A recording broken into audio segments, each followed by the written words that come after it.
विकल्प का पहला प्रश्न देखिए पूछ रहा है कि एक अश्व शक्ति बराबर है। अब इसका आंसर गलत आ गया कि नहीं आप लोगों का, तो फिर समझ लीजिएगा आप लोग, ठीक है। इसका आंसर किसी का गलत नहीं आना चाहिए। एक अश्व शक्ति बराबर कितना होता है? 746 वाट, 736 वाट, 726 वाट की 756 वाट। चलिए स्टूडेंट बताइए इसका सही आंसर क्या होगा। गलत नहीं आना चाहिए, चलिए कमेंट कीजिए। चलिए मैं इसका सही आंसर आप लोगों को बताता हूँ, मिला लीजिए। एक अश्व शक्ति बराबर कितना होता है? 746 वाट। बात खत्म, सबको याद है। पूर्ण रूप से मुझे मालूम है कि आप लोग सभी आंसर यही दिए होंगे, 746 वाट, 746 वाट, ठीक है। चलिए क्वेश्चन नंबर दूसरे की ओर बढ़ चलते हैं। और क्वेश्चन नंबर दूसरा स्टूडेंट देखिए क्या कह रहा है, बहुत ही लाजवाब क्वेश्चन है। कह रहा है कि डायनामो उत्पन्न करता है। ये भी क्वेश्चन बांकना नहीं चाहिए। चलिए बताइए, डायनामो उत्पन्न करता है, डायनामो क्या उत्पन्न करता है? आवेश उत्पन्न करता है कि विद्युत वाहक बल कि विद्युत क्षेत्र कि चुंबकीय क्षेत्र? एकदम आंसर सही आना चाहिए आप लोगों का, ठीक है। डायनामो उत्पन्न करता है, सबको मालूम है कि डायनामो जो उत्पन्न करता है विद्युत वाहक बल उत्पन्न करता है। और ऑप्शन बी इस क्वेश्चन का क्या हो जाएगा? सही आंसर हो जाएगा स्टूडेंट। सिंपली से बात खत्म, ठीक है, हम लोग को याद ही है। चलिए क्वेश्चन नंबर तीसरा की ओर बढ़ चलते हैं। क्वेश्चन नंबर तीसरा देखिए, कह रहा है कि विज्ञान की वह शाखा। ये ऐसे क्वेश्चन हैं जो कि एकदम एग्जाम में आप बैठेंगे ना 2021 बोर्ड एग्जाम में, फिर समझ में आ जाएगा आप लोगों को। विज्ञान की वह शाखा जिसमें जीवाश्मों की अध्ययन होता है कहलाता है। कह रहा है कि विज्ञान की वह शाखा बताइए जिसमें जीवाश्मों का अध्ययन होता है, उसे क्या कहते हैं? इकोलॉजी कहते हैं, इथोलॉजी कहते हैं, कि पैलियांटोलॉजी कहते हैं, कि बायोलॉजी कहते हैं, ठीक है। चलिए बताइए स्टूडेंट इस क्वेश्चन का सही आंसर क्या होगा। सबको मालूम है कि विज्ञान की वह शाखा जिसमें जीवाश्म का अध्ययन किया जाता है उसे हम लोग पहली आंटोलॉजी कहते हैं, ठीक है। ऑप्शन सी इस क्वेश्चन का क्या हो जाएगा? सही आंसर हो जाएगा पहली आंटोलॉजी। तुरंत याद हो गया, ठीक है। चलिए स्टूडेंट क्वेश्चन नंबर तीसरा है, क्लियर हो गया। क्वेश्चन नंबर चौथे की ओर बढ़ चलते हैं। क्वेश्चन नंबर चौथा सबका आंसर सही आना चाहिए स्टूडेंट। कह रहा है कि एथेन का आणविक सूत्र C2H6 है। इसमें 600 संयोजक आबंध है कि 700 संयोजक आबंध है कि 800 संयोजक आबंध है कि 900 संयोजक आबंध है? बताइए। कह रहा है कि एथेन का आणविक सूत्र आपका C2H6 है, इसमें कितने संयोजक आबंध होते हैं स्टूडेंट? सबका आंसर सही आना चाहिए, ठीक है। चलिए तो इसका सही आंसर होगा कितने? 700 संयोजक आबंध है। ऑप्शन 20 क्वेश्चन का क्या हो जाएगा? सही आंसर हो जाएगा स्टूडेंट, ठीक है। उम्मीद करता हूँ सारे क्वेश्चन आपको क्लियर होते हो रहे होंगे और आप बोर्ड एग्जाम में अच्छा बेहतर स्कोर करके आएंगे, वादा है मेरा, ठीक है। चलिए क्वेश्चन नंबर 5 की ओर बढ़ चलते हैं। चलिए स्टूडेंट देखिए क्वेश्चन नंबर 5वां कह रहा है कि मानव हृदय में कछुओं जिसे वेस्मो कहा जाता है, वेस्मो की संख्या है। या तो इस क्वेश्चन को इस प्रकार भी पूछ लेता है कि मनुष्य के हृदय में कोष्ठों की संख्या होती है। देखिए कोष्ठों दे देगा, कछुओं दे देगा, वेस्मो दे देगा, ये कई है, ठीक है। पता है कि मानव हृदय में कोष्ठों की संख्या कितनी स्टूडेंट होती है स्टूडेंट? इसका आंसर सबका सही आना चाहिए, बता देता हूँ स्टूडेंट। 1, 2 कि 3 कि 4? बताइए इन चारों ऑप्शन में से कौन सा ऑप्शन सही होगा कि मानव हृदय में वेस्मो या कोष्ठों या कछुओं की संख्या कितनी होती है स्टूडेंट? सबका आंसर एक ही आना चाहिए, क्या? 4 4 4, ठीक है। ऑप्शन डी इस क्वेश्चन का क्या हो जाएगा? सही आंसर हो जाएगा स्टूडेंट, ठीक है। चलिए अब हम देखेंगे अति लघु उत्तरीय महत्वपूर्ण प्रश्न, जो कि लाजवाब क्वेश्चन विगत वर्षों से पूछे आ रहे हैं, इस बार भी आएगा, ठीक है। चलिए अति लघु उत्तरीय प्रश्न पढ़ लेते हैं स्टूडेंट। अति लघु उत्तरीय का पहला प्रश्न नोट कीजिए हमारे साथ, बहुत ही ज़्यादा मोस्ट इंपॉर्टेंट है। देखिए 2 कैटेगरी से पूछता है, 2 ढंग से देख लेते हैं। कहेगा कि हमारे आमाशय में अम्ल की भूमिका क्या है? हमारे आमाशय में अम्ल की भूमिका क्या है? या तो इस प्रश्न को इस ढंग से पूछ लेगा कि हमारे पाचन में अम्ल की भूमिका क्या है, वर्णन कीजिए, ठीक है। चलिए तो देखिए स्टूडेंट इसका उत्तर हम लोग कैसे लिखेंगे? लाजवाब तरीके से लिखेंगे, ठीक है। देखिए उत्तर लिखेंगे हम लोग, हमारे आमाशय में उपस्थित हाइड्रोक्लोरिक अम्ल एक अम्लीय माध्यम तैयार करता है। हमारे आमाशय में जो उपस्थित हाइड्रोक्लोरिक अम्ल होता है एक अम्लीय माध्यम तैयार करता है जो पेप्सिन एंजाइम की क्रिया में सहायक होता है। किसके क्रिया में सहायक होता है? तो पेप्सिन एंजाइम की क्रिया में सहायक होता है। यह भोजन में उपस्थित कीटाणुओं को भी नष्ट करता है। यह भोजन में उपस्थित कीटाणुओं को भी क्या करता है स्टूडेंट? नष्ट करता है। अब हम लोग एकदम पूरा जान गए कि जो हमारे आमाशय में अम्ल की भूमिका क्या है, वो हमारे आमाशय में जो अम्ल है वो क्या क्या कार्य करता है, ठीक है स्टूडेंट। पूर्ण रूप से हम लोग जान गए, ठीक है। चलिए क्वेश्चन में पहला क्लियर, एकदम याद कर लीजिए, अभी जस्ट हमारे साथ ही याद कर लीजिए इसको। चलिए क्वेश्चन नंबर दूसरे की ओर चलते हैं। और क्वेश्चन नंबर दूसरा स्टूडेंट कह रहा है, देखिए ये क्वेश्चन लाजवाब क्वेश्चन है। कह रहा है कि 1 2 कैटेगरी से पूछा जाता है, 2 ढंग से। पहला, एक कूलाम आवेश की रचना करने वाले इलेक्ट्रॉनों की संख्या परिकलित कीजिए। एक कूलाम आवेश की रचना करने वाले इलेक्ट्रॉनों की संख्या परिकलित कीजिए। या तो इस क्वेश्चन को इस ढंग से आपको पूछ लेगा कि एक कूलाम आवेश में इलेक्ट्रॉनों की संख्या कितनी होती है? एक कूलाम आवेश में इलेक्ट्रॉनों की संख्या कितनी होती है स्टूडेंट? चलिए हम लोग देखते हैं, तो पूरा हम लगा के एकदम विधिवत आपको बताएंगे। पहले हम लोग लिखेंगे, हम जानते हैं कि एक इलेक्ट्रॉन पर आवेश होता है कितना? 1.6 × 10⁻⁻90 सेल्सियस, ठीक है। इतना होता है। अब देखिए, माना एक कूलाम आवेश में इलेक्ट्रॉनिक संख्या n हो गया, ठीक है। यहाँ से आप इलेक्ट्रॉनिक संख्या निकालेंगे, एक कूलाम बराबर कितना दिया था, इतना दिया था, एक कूलाम के बराबर जो दिया था उसको मैंने अपवर्तनांक गुणे इतना कूलाम लिख दिया। अब देखिए n बराबर, अगर यहाँ से n की वैल्यू निकाला जाए तो n की वैल्यू निकालेंगे तो क्या आ जाएगा, ये कहाँ चल जाएगा, इसके नीचे चला जाएगा, तो 1/1.6 इंटू 10⁻⁻19 आ जाएगा बराबर। अब देखिए यहाँ पे इसको 10 में हटाएंगे तो ऊपर 10 चल जाएगा, ठीक है, और नीचे आपका 10⁻19 बच गया। अब यहाँ पे देखिए, जाहिर सी बात है कि यहाँ पे देखिए, यहाँ पे ये हो जाएगा 10, क्योंकि 10 में हटाएंगे तो ऊपर 10 बच जाएगा, नीचे बच जाएगा आपका 16 बच जाएगा, और यहाँ पे 10⁻19 बच जाएगा स्टूडेंट, ठीक है। सिंपल सी बात। तब इसे सोल्यूशन करेंगे तो n बराबर क्या आ जाएगा आपका, n बराबर आ जाएगा 6.25 गुणे 10⁻18 इलेक्ट्रॉन, ठीक है। तो अगर जब भी आपसे कोई क्वेश्चन ये पूछे आपका कि ये कूलाम आवेश में इलेक्ट्रॉनों की संख्या कितनी होती है, तो 6.25 इंटू 10⁻18, ठीक है स्टूडेंट। इस प्रकार आपको सॉल्यूशन करके आपको लगाना है। ये देखिए भाई, क्वेश्चन बहुत ज़्यादा इंपॉर्टेंट है, समझ रहे हैं, ये क्वेश्चन बहुत ही ज़्यादा इंपॉर्टेंट है, बहुत बार क्वेश्चन पूछा गया, ठीक है। चलिए नोट कर लीजिए। चलिए क्वेश्चन नंबर तीसरे की ओर बढ़ चलते हैं स्टूडेंट। क्वेश्चन नंबर तीसरा देखिए क्या बोल रहा है, बहुत ही ज़्यादा लाजवाब क्वेश्चन है। क्वेश्चन नंबर तीसरा कह रहा है कि 2 एलिफैटिक असंतृप्त हाइड्रोकार्बनों के नाम व अणु सूत्र लिखे। कह रहा है 2 एलिफैटिक असंतृप्त हाइड्रोकार्बन के नाम व अणु सूत्र लिखना है। तो चलिए पहला लिख लीजिए एथिलीन, और इसका सूत्र होगा C2H4, और दूसरा एसिटिलीन, और एसिटिलीन का सूत्र हो जाएगा C2H6, ठीक है स्टूडेंट। तो ये आपके 2 एलिफैटिक असंतृप्त हाइड्रोकार्बन है स्टूडेंट, ठीक है, और उसका सूत्र भी मैंने आप लोगों के सामने लिख दिया है। ये क्वेश्चन बहुत ही ज़्यादा मोस्ट IMP प्रश्न है, ठीक है। चलिए क्वेश्चन नंबर चौथा का तब पूछने अब बात ही नहीं है, तो भैया एकदम लगता है कि फिक्स रहता है कि वो हर साल पूछेगा आप लोगों से कि DNA तथा RNA में अंतर लिखिए। DNA तथा RNA में अंतर लिखिए, या तो पूछ देगा आपसे कि DNA तथा RNA में केवल 2 अंतर लिखिए, ठीक है। तो दोनों कैटेगरी से पूछता है, तो 2 अंतर दे देंगे हम लोग, कर रहे हैं क्या इसमें। तो उत्तर में हम लोग एक और DNA लिखेंगे, एक और RNA लिखेंगे, ठीक है। देखिए पहला पॉइंट लिखिए, यह मुख्य रूप से गुणसूत्रों में पाया जाता है। जो DNA होता है यह मुख्य रूप से कहाँ पाया जाता है, तो गुणसूत्रों में पाया जाता है।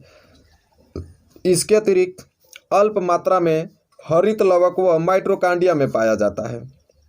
और जो RNA होता है यह मुख्य रूप से कोशिका द्रव्य व अल्प मात्रा में केंद्रक में पाया जाता है। कोशिका द्रव्य में पाया जाता है स्टूडेंट, और केंद्रक में पाया जाता है। और दूसरा कंडीशन लिख देंगे DNA का है कि इसके नाइट्रोजन क्षारक हैं कौन कौन, एडेनिन है, ग्वानिन है, साइटोसिन है, व थाइमिन है। RNA का सेम वही है, एक बढ़ा दिया जाएगा, एडेनिन इसमें भी है, इसमें भी है, ग्वानिन इसमें भी है, इसमें भी है, साइटोसिन इसमें भी है, इसमें भी है, बस इसमें थाइमिन आ जाता है, इसमें यूरोसिल आ जाता है, बात खत्म। तो देखिए बहुत ही सिंपल है, आपको दोनों याद हो गया होगा, ठीक है। DNA और RNA में 2 अंतर लिखे, हमने 2 अंतर लिख दिया, बात खत्म, ठीक है।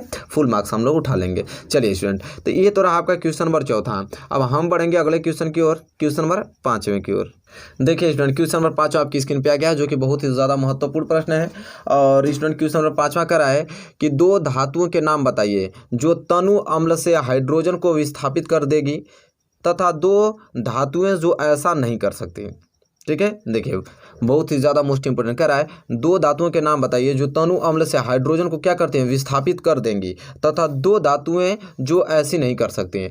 तो 2 धातु ऐसा बताना है आपको जो कि तनु अम्ल से हाइड्रोजन को विस्थापित कर दे, और 2 ऐसा बताना है कि जो नहीं कर सकती हैं, ठीक है। तो देखिए उत्तर क्या लिखेंगे कि जिंक तथा लोहा, जिंक तथा लोहा हाइड्रोजन को तनु अम्ल में से विस्थापित कर देते हैं। जो जिंक तथा लोहा है वो हाइड्रोजन को क्या करते हैं, तनु अम्ल में से विस्थापित कर देते हैं, जबकि जो कॉपर है तथा सिल्वर ये ऐसा नहीं कर सकते हैं, ठीक है। तो ये तो पूछा था, 2 हमको ऐसा बताना था कि जो कर सकते हैं, और 2 ऐसा बताना था कि जो नहीं कर सकते हैं। तो भाई जिंक और लोहा कर सकते हैं, या कॉपर सिल्वर नहीं कर सकते हैं, बात खत्म, तुरंत याद हो गया। चलिए अब हम लघु उत्तरीय प्रश्न देख लेते हैं स्टूडेंट, ठीक है। चलिए अब हम लघु उत्तरीय प्रश्न पढ़ेंगे स्टूडेंट, जो कि बहुत ही ज़्यादा महत्वपूर्ण प्रश्न है। और लघु उत्तरीय प्रश्न में पहला प्रश्न आपकी स्क्रीन पे आ गया है। कह रहा है कि एक कोशिक एवं बहुकोशिक जीवों की जनन पद्धति में क्या अंतर है। भैया लाजवाब क्वेश्चन। एक कोशिक एवं बहुकोशिक जीवों की जनन पद्धति में क्या अंतर है, बहुत ही ज़्यादा महत्वपूर्ण प्रश्न है। तो स्टूडेंट देखिए उत्तर क्या लिखेंगे हम लोग कि एक कोशिक जीवों में केवल एक ही कोशिका होती है। एक कोशिक जीवों में कितनी कोशिका होती है स्टूडेंट, एक ही कोशिका होती है। उसमें जनन के लिए अलग से कोई उत्तक या अंग नहीं होता है, अतः उसमें जनन केवल द्विविखंडन या बहुविखंडन द्वारा ही हो सकता है स्टूडेंट। कुछ जीवों जैसे ईस्ट, या मुकुलन द्वारा भी जनन होता है। ठीक है। अब बहुकोशिक जीवों का शरीर बहुत सी कोशिकाओं से बना होता है। जो बहुकोशिक जीवों का शरीर होता है वो बहुत सी कोशिकाओं से बना होता है। इसमें जनन के लिए अलग से उत्तक या जनन तंत्र होते हैं, अतः इनमें जनन लैंगिक व अलैंगिक दोनों प्रकार से होता है स्टूडेंट। ठीक है। बहुत ही ज़्यादा मोस्ट इंपॉर्टेंट क्वेश्चन में करा रहा हूँ, तो स्टूडेंट इसको तुरंत लिख कर याद करना है आप लोगों को। एक भी मार्तांडो सीरीज किसी भी सब्जेक्ट का छूटना नहीं चाहिए। अगर आप 90+ मार्क्स लाना चाहते हैं स्टूडेंट, ये दावा है मेरा कि जो मैं पढ़ा रहा हूँ नहीं फंसेगा तो फिर कहिएगा। ठीक है। आप इसको रट्टा मार लीजिए। चलिए क्वेश्चन नंबर पहला क्लियर, क्वेश्चन नंबर दूसरे की ओर चलते हैं। चलिए स्टूडेंट क्वेश्चन नंबर दूसरा, जो कि बहुत ही ज़्यादा महत्वपूर्ण प्रश्न है। अब क्वेश्चन नंबर दूसरा स्टूडेंट क्या बोल रहा है उसको थोड़ा हम लोग देखते हैं गहराई से। कह रहा है कि अयस्क व खनिज को परिभाषित कीजिए। अयस्क तथा खनिज में क्या अंतर है? बहुत ही ज़्यादा मोस्ट इंपॉर्टेंट। कह रहा है कि अयस्क व खनिज को परिभाषित करना है। अयस्क तथा खनिज में क्या अंतर है आपको बताना है। चलिए सिंपल, पहले हेडिंग डालें हम लोग खनिज, जिसे मिनरल्स कहा जाता है। अब खनिज क्या होते हैं कि प्रकृति में पृथ्वी के अंदर धातुएं जो उनके यौगिक जिस रूप में पाए जाते हैं उसको खनिज कहते हैं। जैसे आपका लोहा हुआ, कोयला हुआ, जिस रूप में पाया जाता है। कह रहा है कि प्रकृति में पृथ्वी के अंदर जो धातुएं होती हैं उनके यौगिक जिस रूप में पाए जाते हैं भैया उसको खनिज कहते हैं। जिस रूप में रहेगा उसी रूप में रहेगा वो। ठीक है। उस रूप में पाए जाते हैं वो आपके क्या कहलाते हैं? खनिज कहलाते हैं। लेकिन अयस्क जो रस होते हैं, अयस्क क्या कहलाते हैं कि जिस खनिज से किसी धातु को प्रचुर मात्रा में कम व्यय पर आसानी से प्राप्त किया जा सके उस खनिज को, उस विशिष्ट धातु का अयस्क कहते हैं। जैसे आपका एल्युमिनियम हुआ, बॉक्साइड हुआ। ठीक है। तो यहाँ पे अयस्क और यहाँ पे खनिज दोनों अगर आप लिख देते हैं, एग्जामिनर पढ़ेगा उसको अंतर दोनों में स्पष्ट हो जाएगा कि हाँ भाई खनिज क्या होता है और अयस्क क्या होता है। तो आपने खनिज का परिभाषा भी लिख दिया, अयस्क की भी परिभाषा लिख दिया और अंतर भी दोनों डिफरेंट है, उसको पढ़ के मालूम चल जाएगा हाँ भाई दोनों डिफरेंट है। ठीक है। चलिए उम्मीद करता हूँ कि क्लियर हो गया होगा स्टूडेंट। ठीक है। अब हम रुकेंगे नहीं, बढ़ेंगे भाई अपने महातांडव सीरीज दीर्घोत्तरीय प्रश्न की ओर और लाजवाब क्वेश्चन आपके आज डिस्कस करने वाला हूँ। ये भैया क्वेश्चन आप ना एकदम बैठ कर एक जगह आप बढ़िया से याद कर लीजिएगा एक क्वेश्चन, कि ताकि पछताना ना पड़े आपको 2021 बोर्ड एग्जाम में। देखिए 3 तरीके से क्वेश्चन पूछेगा कि मानव नेत्र के प्रमुख भागों का वर्णन कीजिए। किसी वस्तु का मानव नेत्र से प्रतिबिंब बनना किरण आरेख द्वारा स्पष्ट कीजिए। या तो आपको क्वेश्चन इस प्रकार दे देगा स्टूडेंट कि मानव नेत्र का नामांकन चित्र बनाइए तथा रेटिना पर प्रतिबिंब का बनना किरण आरेख द्वारा समझाइए। या तो इस क्वेश्चन इस प्रकार दे सकता है, 3 तरीके से देगा कि मानव नेत्र का चित्र बनाकर विभिन्न भागों का वर्णन कीजिए। हम चित्र भी बनाकर अपने हाथों से लेकर आए, आपको बताऊंगा किस प्रकार सिंपल चित्र बना सकते हैं, अद्भुत चित्र बना सकते हैं। ठीक है। चलिए सबसे पहले मैं उस चित्र को ही दिखा देता हूँ। छोड़िए, पहले आइए अपना कुछ सुंदर से बना चित्र दिखा देता हूँ। देख रहे हैं, आसानी से देख लीजिए। ये आपको देखिए दृष्टि पटल, रक्तक पटल, श्वेत पटल, यह आपका आंध्र बिंदु है, दृष्टि तंत्रिका है। ठीक है। या पक्षमापी पेशियाँ आपको दिखाई दे रही हैं, तारा दिखाई दे रहा है। यह भाग आइरिस कहा जाता है, या कार्निया कहा जाता है, या लेंस कहा जाता है, या द्रव जलीय द्रव कहा जाता है, कचाप द्रव, सब के बारे में अभी डिस्कस करने वाले एक एक पॉइंट के बारे में। ठीक है। फिलहाल मेरा जो बनाया हूँ फिगर आप इसी तरह आपको बना देना है। ठीक है। एग्जाम में चलिए इसको हटा देता हूँ। अब लिखता हूँ यहाँ पे उत्तर में। अब उत्तर में क्या लिखेंगे, उस चित्र को बनाना पड़ेगा स्टूडेंट आपको बोर्ड एग्जाम में। ठीक है। अगर सचित्र वर्णन करने के लिए देता है तो देखिए उत्तर में हमको क्या लिखना है कि मानव नेत्र एक प्रकार का कैमरा है। ओ भैया सही कह रहा है कि मानव नेत्र एक प्रकार का क्या है, कैमरा है। क्या है, कैमरा है। इसके द्वारा फोटो कैमरे की भांति वस्तुओं के वास्तविक प्रतिबिंब रेटिना पर बनते हैं। कहाँ बनते हैं प्रतिबिंब? इसके रेटिना पर बनते हैं। अब हेडिंग डालना है कि मानव नेत्र का गोलक, आइस बॉल, मानव नेत्र का गोलक यह लगभग गोलाकार पिंड है। यह लगभग क्या होता है, गोलाकार पिंड होता है जो सामने के भागों को छोड़कर चारों ओर से दृढ़ अपारदर्शी परत से ढका होता है। इसके प्रमुख अवयव निम्नलिखित है। कौन कौन से प्रमुख अवयव? तो पहला हेडिंग डाल लीजिए, यहाँ से स्टार्ट होती है कहानी। पहला हेडिंग स्टूडेंट यह है दृढ़ पटल या रक्तक पटल। देखिए दृढ़ पटल को हम लोग रक्तक पटल भी कहते हैं। ठीक है स्टूडेंट। अब देखिए दृढ़ पटल या रक्तक पटल क्या होते हैं, तो नेत्र गोलक की बाहरी अपारदर्शी कठोर परत को दृढ़ पटल कहते हैं स्टूडेंट। ठीक है। नेत्र गोलक की बाहरी अपारदर्शी कठोर परत को क्या कहा जाता है, दृढ़ पटल कहते हैं। यह श्वेत होता है। क्या होता है, श्वेत होता है। दृढ़ पटल नेत्र के भीतरी भागों की सुरक्षा करता है। ठीक है स्टूडेंट। दृढ़ पटल देखिए यहाँ पे आपको चित्र में भी दिखा दिया जाए, ये जो आपको भाग दिखाई दे रहा है यही आपको क्या कहलाता है, दृढ़ पटल। जो नेत्र, ये आपको नेत्र है, नेत्र को क्या करता है, ये सुरक्षा का काम करता है दृढ़ पटल स्टूडेंट, ठीक है। तो यहाँ से दृढ़ पटल आपको मालूम चल गया। कुछ पॉइंट दृढ़ पटल में और है, उसको लिख लीजिए, इसमें है, उसी के नीचे लिखिएगा। इसके भीतरी पृष्ठ से लगी काले रंग की झिल्ली होती है, देखिए काले रंग की झिल्ली था ना दिखाया हूँ, जिसे रक्तक पटल कहते हैं, ठीक है। देखिए स्टूडेंट आप कह रहा है इसके भीतरी परत पे काले रंग की पट्टी लगी होती है, सब जो पट्टी लगी होती है जिसे क्या कहा जाता है, रक्तक पटल कहा जाता है, ठीक है, रक्तक पटल। दूसरा है कार्निया। अब कार्निया कहाँ गया उसको मैं दिखा दूँ आप लोगों को। कार्निया दिखाई दे रहा है यहाँ पे, यह भाग को कार्निया कहते हैं। हम कार्निया के बारे में पढ़ेंगे, कार्निया क्या होता है। कार्निया नेत्र गोलक के सामने का भाग कुछ उभरा हुआ तथा पारदर्शी होता है, इसे कार्निया कहते हैं, ठीक है। जैसा कि चित्र में देखें आप लोग, प्रकाश इसी भाग से नेत्र में प्रवेश करता है। ये देखिए सबसे बड़ी बात, प्रकाश जो होता है इसी भाग से हमारे नेत्र में क्या करता है, प्रवेश करता है। किस भाग से, कार्निया के भाग से, ठीक है स्टूडेंट। चलिए अब तीसरा पार्ट इसका क्या होता है, आइरिस। आइरिस ससुरा कहाँ आ गया, इसको दिखाएं। ये देखिए यह जो आपको दिखाई दे रहा है ये आइरिस होता है, ठीक है, ये आइरिस है। अब आइरिस किसे कहते हैं, देखिए कार्निया के पीछे की ओर, कार्निया के पीछे की ओर रंगीन काली, भूरी अथवा नीली अपारदर्शी झिल्ली का एक पर्दा होता है। किसी के मनुष्य की आँख में काली होती है, किसी में भूरी होती है, किसी में नीली होती है। अपारदर्शी झिल्ली का एक पर्दा होता है जिसे आइरिस कहते हैं। जिसे क्या कहते हैं, आइरिस कहते हैं। आइरिस का कार्य, और देखिए स्टूडेंट क्या कह रहा है कि आइरिस का कार्य नेत्र में जाने वाले प्रकाश की मात्रा को क्या करता है, नियंत्रित करता है स्टूडेंट। अधिक प्रकाश में यह संकुचित होकर पुतली को छोटा कर देता है। अगर ज़्यादा प्रकाश आएगा तो आपका पुतली क्या कर देगा, छोटा हो जाता है। आप लोग भी देखे हैं, आपकी भी आंखें हैं, वही तो दिया है। तथा कम प्रकाश में पुतली आंखें को फैला देती है। एक चीज़ देखें, जब ज़्यादा धूप में आप निकलेंगे तो देखें सूर्य के प्रकाश को ताकेंगे तो आँख अपना सिकुड़ लेंगे, ठीक है, ज़्यादा प्रकाश के कारण। अंधेरे में जाएंगे तो खुद ही कुछ ना दिखाई देगा, ससुराखिया फाड़ के देखना पड़ेगा कि हाँ कुछ दिखाई दे रहा है कि नहीं दिखाई दे रहा है, ठीक है। फिर वही चीज़ करा, जिससे नेत्र में जाने वाले प्रकाश की मात्रा बढ़ जाती है, ठीक है, जिससे नेत्र में जाने वाले प्रकाश की मात्रा बढ़ जाती है। नेत्र में यह क्रिया स्वतः होती है, ठीक है, अपने आप होती है स्टूडेंट, ठीक है। चलिए तो यह तीसरा पार्ट था इसका आइरिस। चौथा है नेत्र लेंस। अब नेत्र लेंस क्या होता है इसको देखिए। नेत्र लेंस आइज लेंस जिसे कहा जाता है। अब नेत्र लेंस का क्या मतलब है उसको देखेंगे।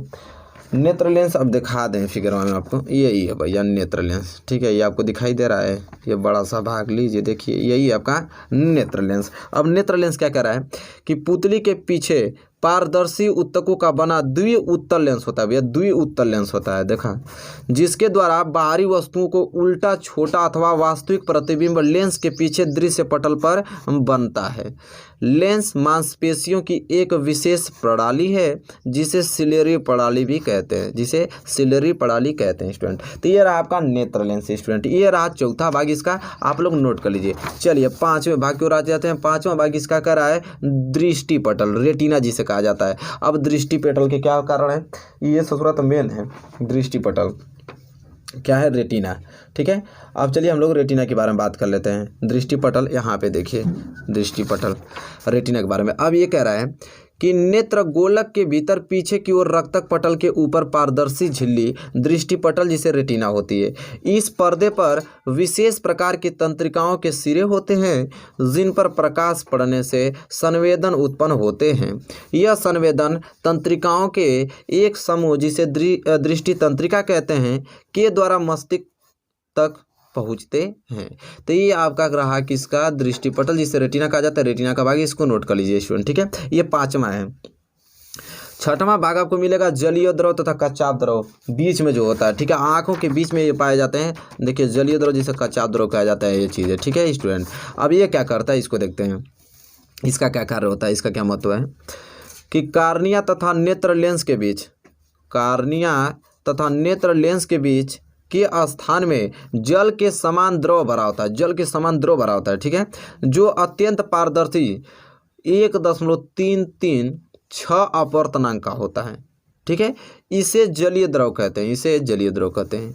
इसी प्रकार लेंस के पीछे दृश्य पटल तक का स्थान एक गाढ़े पारदर्शी एवं उच्च अपवर्तनांक के द्रव से भरा होता है।